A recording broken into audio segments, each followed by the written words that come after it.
అందరికీ హాయ్. ఇప్పుడు కాలీఫ్లవర్ ఎక్కువ మార్కెట్‌లో వస్తుంది. ఇలా కాలీఫ్లవర్ వచ్చేటప్పుడు చాలా రకాల వెరైటీస్ చేసుకోవచ్చు మనం. ఈ సీజన్‌లో వచ్చే కాలీఫ్లవర్ మంచి టేస్ట్ ఉంటది. కాలీఫ్లవర్ రైస్ చేసి చూపిస్తున్నాను అనమాట.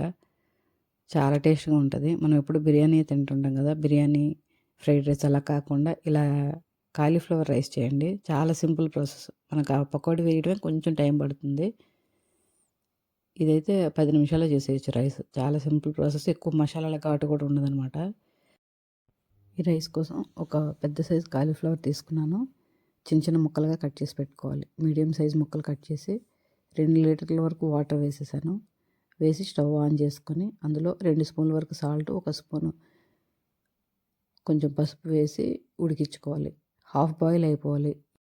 కాలీఫ్లవరు వేడి వాటర్లో వేసి తీసే కంటే ఈ విధంగా సగం బాయిల్ అయితే మనకి ఆ ముక్క అనేది చాలా మెత్తగా స్మూత్గా ఉడుకుతుంది. మామూలుగా అయితే ఒకసారి తెరిగిన తర్వాత కట్టేస్తారు. అలా కాకుండా హాఫ్ బాయిల్ అయితే తర్వాత మనం పకోడీ వేసుకునేటప్పుడు మిగతా ముక్క కూడా ఉడికిపోతుంది.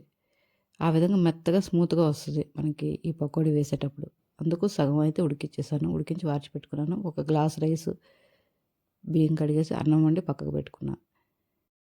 ఈ కాలీఫ్లవర్ పకోడీ వేసుకోవడానికి బియ్యపు పిండి 4 స్పూన్లు తీసుకున్నాను. శనగపిండి, మైదా, కార్న్ ఫ్లోర్ అన్నీ 4 స్పూన్లు తీసుకున్నాను. ఉప్పు, కారం, అర స్పూన్ వరకు మిరియాల పొడి తీసి ఒక గిన్నెలోకి వేసి థిక్ పేస్ట్‌లా కలిపి పెట్టుకోవాలి.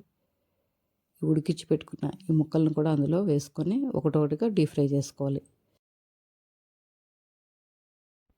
కార్న్ ఫ్లోర్, మైదా మాత్రమే వేస్తారు. శనగపిండి, బియ్యపిండి కూడా వేయండి. చాలా మంచి టేస్ట్ ఉంటుంది. ఈ విధంగా కలిపి పెట్టి పకోడీ వేసుకుంటే గోబీ 65, గోబీ మంచూరియా, గోబీ రైస్ 3 రకాలుగా చేసుకోవచ్చు అనమాట. బయట తినాలంటే చాలా రేటు ఉంటుంది.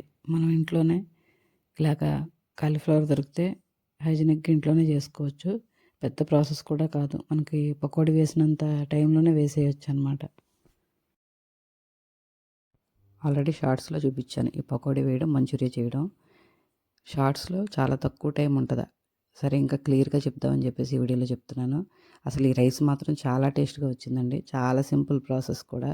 నాన్ వెజ్ తినని వాళ్ళకి అలాంటి వాళ్ళకి కూడా చాలా మంచిగా యూజ్ అవుతుంది. లంచ్ బాక్సులు కూడా ఈజీగా పెట్టేయచ్చు అనిపించింది. రైస్ కానీ ఆ ముక్క కానీ చాలా మెత్తగా స్మూత్గా ఉండి మంచి టేస్ట్ వచ్చింది.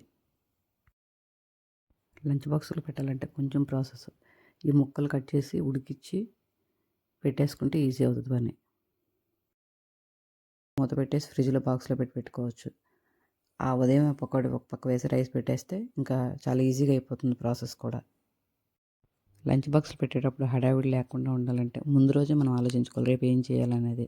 ఆ విధంగా ఆలోచించుకుంటే లేచిన తర్వాత చాలా ఫాస్ట్గా చేసి పెట్టేసేయచ్చు. టేస్ట్గా కూడా పెట్టచ్చు అనమాట. ఈ కాలీఫ్లవర్ పకోడీ నేను చెప్పే విధంగా ఆ పిండిలన్నీ వేసి వేయండి.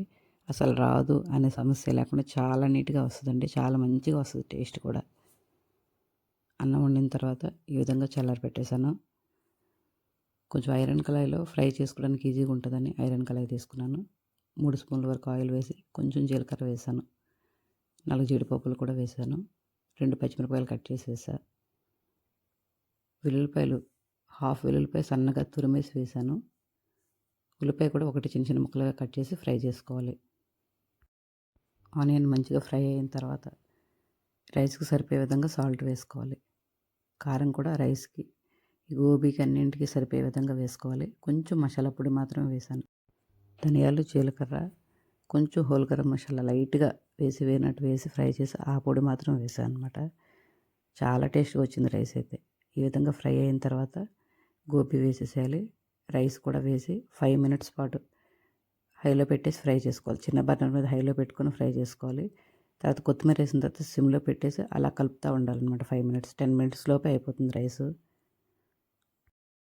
కాలీఫ్లవర్ కర్రీ చేయాలన్నా ఉడికిచ్చి వార్చాలి. వార్చిన తర్వాత ఇలా పకోడీలా వేసి రైస్ ఎలాగ పెట్టుకుంటాం కాబట్టి రైస్లా చేయండి.